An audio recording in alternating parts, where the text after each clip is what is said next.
বর্তমান অর্থনৈতিক ব্যবস্থায় ব্যাংক, সুদ এগুলো হালালভাবে করার উপায় কি? বর্তমান যুগে জিহাদের সঠিক অর্থ কি?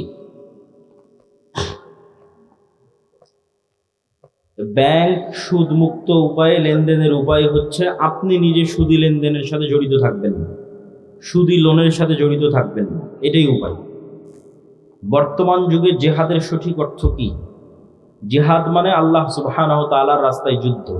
সেটা অবশ্যই ইমামের অধীনে হতে হবে, সেটা অবশ্যই দেশের মাধ্যমে হতে হবে। মুসলমানদের মধ্যে বিভক্তি, মাযহাব, দলাদলি নিয়ে ইসলামের অবস্থান কি? মুসলমানেরা বানু ইসরাইলের মতো 70-71 দলে বিভক্ত হবে, এটা রাসূল সাল্লাল্লাহু আলাইহি ওয়াসাল্লাম নিজে বলে গেছেন। আর এই বিভক্তির মধ্যে বাঁচার রাস্তা হচ্ছে মা আনা আলাইহি ওয়া আসহাবি। এই বিভক্তির মধ্যে বাঁচার রাস্তা হচ্ছে সুন্নাতুল্লাহ, সুন্নাতু রাসূলিহি ওয়া সুন্নাতুল খুলাফায়ে রাশিদিন। এই বিভক্তির মধ্যে বাঁচার রাস্তা হচ্ছে কিতাবুল্লাহ ওয়া সুন্নাতু রাসূলিহি। সারমর্ম হচ্ছে আল্লাহর কোরআন, নবীর হাদিস এবং সাহাবীদের আমল, এইগুলোর মাধ্যমে আমাদের নাজাত খুঁজে পেতে হবে।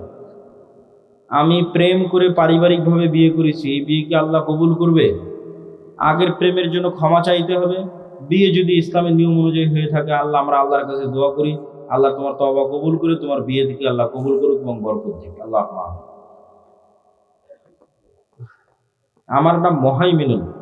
মুহাইমিনুল না রেখে রাখো আব্দুল মুহাইমিন। আধুনিক প্রযুক্তি, সোশ্যাল মিডিয়া, এআই, ইন্টারনেট ব্যবহারে ইসলামের দৃষ্টিভঙ্গি কি? বর্তমান সময়ে মুসলমান তরুণদের সবচেয়ে বড় নৈতিক চ্যালেঞ্জ কি? আধুনিক প্রযুক্তি, সোশ্যাল মিডিয়া, এআই, ইন্টারনেট এগুলো থেকে বের হওয়ার আমাদের কোনো রাস্তা নাই, বরং এগুলোকে আমরা আরো কিভাবে ভালোভাবে কাজে লাগাতে পারি ইসলামের পক্ষে, তার জন্য আমাদের চেষ্টা করতে হবে।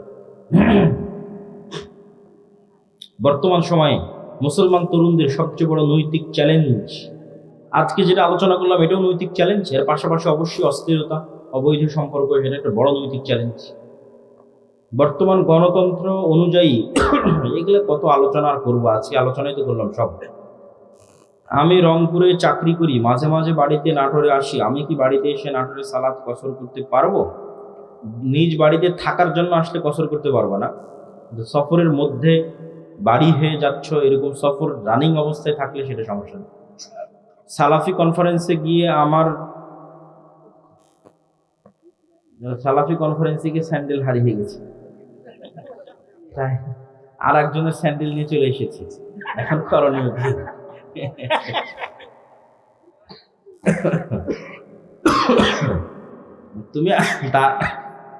তুমি তার নামে কিছু অর্থ দান করে দিও আল্লাহর রাস্তায়, এখানে আর করণীয় বলার মতো কিছু নাই। আসলে অর্থনৈতিক ইবাদত দিয়ে এই ধরনের ছোটখাটো ভুল ত্রুটি থেকে বাঁচতে হবে, যেটা বক্তব্যের শুরুতে বলছি।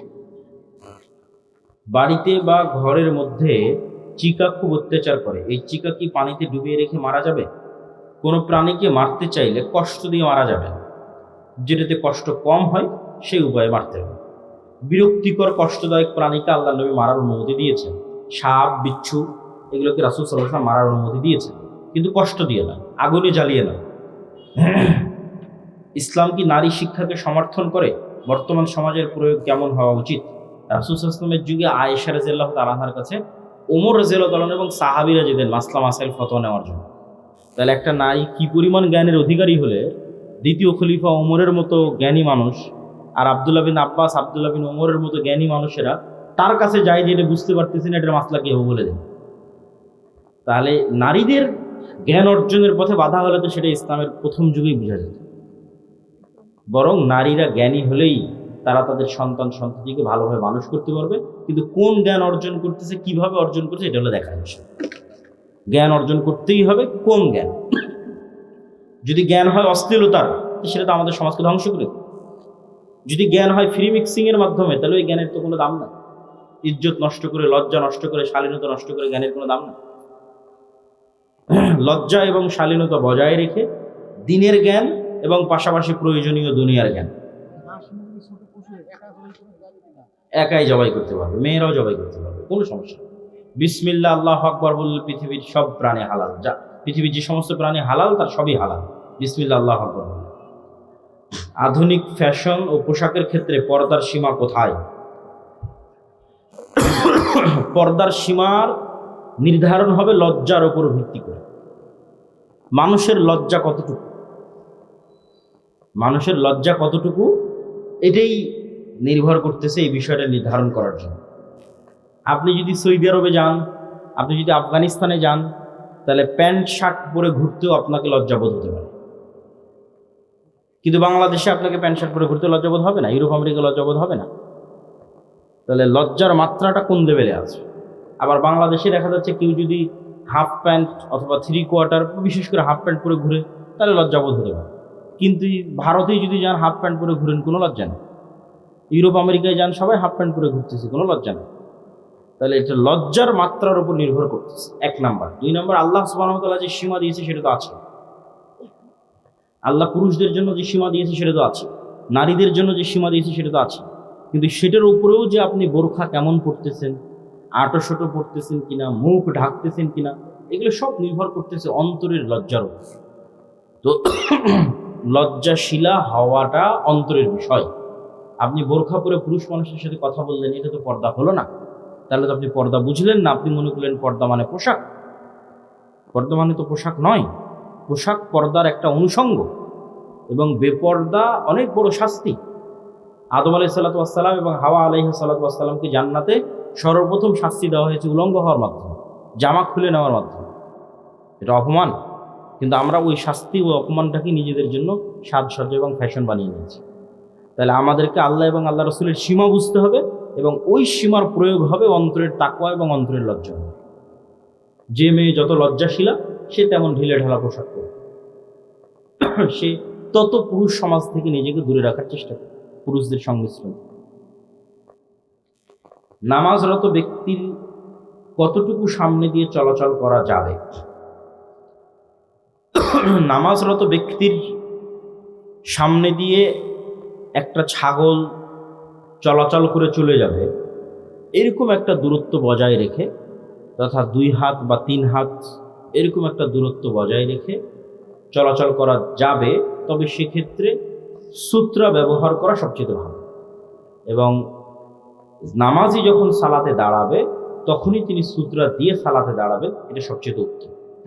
মূল কথা হচ্ছে সালাত আদায়কারীর যেন ডিস্টার্ব না হয়। আর সম্পূর্ণরূপে নিষিদ্ধ হচ্ছে তার সিজদার জায়গার মধ্যে দিয়ে অতিক্রম করা। সিজদার জায়গার মধ্যে দিয়ে অতিক্রম করলে সালাত ছেড়ে দিয়ে ওর সাথে মারামারি লেগে যেত। যে সিজদার জায়গার মধ্যে দিয়ে অতিক্রম করবে, সালাত অবস্থায় তার সাথে ফাইট হবে, মানে তাকে শক্তভাবে বাধা দিতে হবে, সে যেন সিজদার মধ্যে দিয়ে অতিক্রম না করতে পারে, কেননা সে আস্ত শয়তান যে সিজদার মধ্যে দিয়ে অতিক্রম করতেছে। সালাত আদায়কারীর ডিস্টার্ব হয় না, এরকম দূরত্ব বজায় রেখে যেতে হবে। আমাদের কর্জে হাসানা প্রজেক্ট সম্পর্কে একজন জানতে চেয়েছে। এটা আমাদের একটা পরীক্ষামূলক প্রজেক্ট, যদিও উদ্যোগটা অনেক সুদূর প্রসারী। আমরা এখনো আমাদের পরিচিত লেভেলের মধ্যেই কর্জে হাসানা দিচ্ছি, এবং যারা কর্জে হাসানা ফান্ডে জমা রাখতে চাচ্ছে তাদেরকে জমা নিচ্ছি। ধীরে ধীরে আমরা এটা বাড়াবো ইনশাল্লাহ। এক পরিবারে ছেলে ও ছেলের বউ নামাজ পড়ে না, ওই ছেলের খাবার খাওয়া যাবে, পোশাক পরা যাবে। মেয়ে সালাত পড়ে না, তার পোশাক দিলে পরা যাবে। মেয়ে জামাই শুধু খাবার খাওয়া যাবে। সালাত যদি একদমই না পড়ে, মানে 5 ওয়াক্ত সালাতেও নাই, জুমার সালাতেও নাই, তাহলে এটা পরিপূর্ণরূপে কাফের, সন্দেহের কোনো অবকাশ নাই। খাতামাল্লাহু আলা কুলুবিহিম, আল্লাহর অন্তরে মোহর মেরে দিয়েছে। সালাতে অবহেলা করে, ওয়াইলুল লিল মুসাল্লিন আল্লাযীনা হুম আন সালাতিহিম সাহুন, পড়ে নিয়মিত নয়, চেষ্টা করে, বাদ চলে যায়, এরকম ব্যক্তিকে সরাসরি কাফের বলা যাবে না, ফাসিক বলতে হবে। তার সাথে খাবার গ্রহণ করা যাবে। আর একদমই সালাতের কোনো নামগন্ধ নাই, এরকম মানুষের বাড়িতে যাতায়াত করা, তাদের বাড়িতে খাওয়া দাওয়া করা উচিত নয়, বরং বয়কট করাই উচিত।